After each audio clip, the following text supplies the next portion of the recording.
بسم اللہ الرحمن الرحیم۔ تمام دیکھنے والے اسلامی بہن بھائیوں کی خدمت میں السلام علیکم ورحمۃ اللہ وبرکاتہ۔ آپ صلی اللہ علیہ وآلہ وسلم کی پیدائش کے وقت عجیب و غریب واقعات۔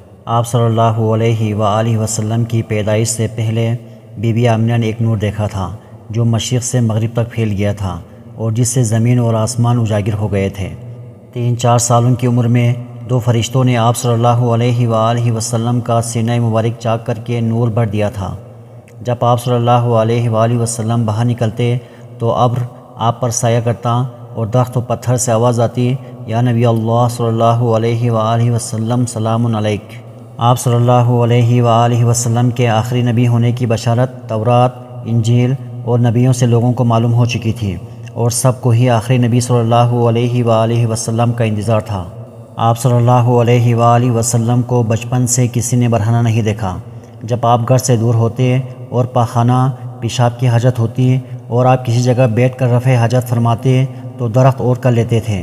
اللہ اکبر، کیا شان تھی ہمارے حضور صلی اللہ علیہ وآلہ وسلم کی، ہماری جانیں آپ پر فدا ہوں۔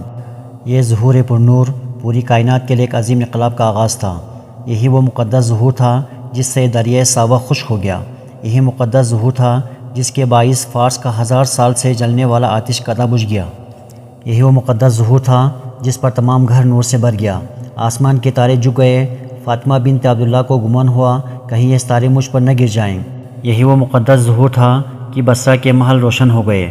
فاطمہ بنت عبداللہ فرماتی ہیں کہ میں حضرت صلی اللہ علیہ وآلہ وسلم کی ولادت کے وقت آمنہ کے پاس موجود تھی تو اس وقت یہ دیکھا کہ تمام گھر نور سے بھر گیا اور دیکھا کہ آسمان کے ستارے جھکے آتے ہیں، یہاں تک کہ مجھ کو یہ گمان ہوا کہ یہ ستارے مجھ پر آ گریں گے۔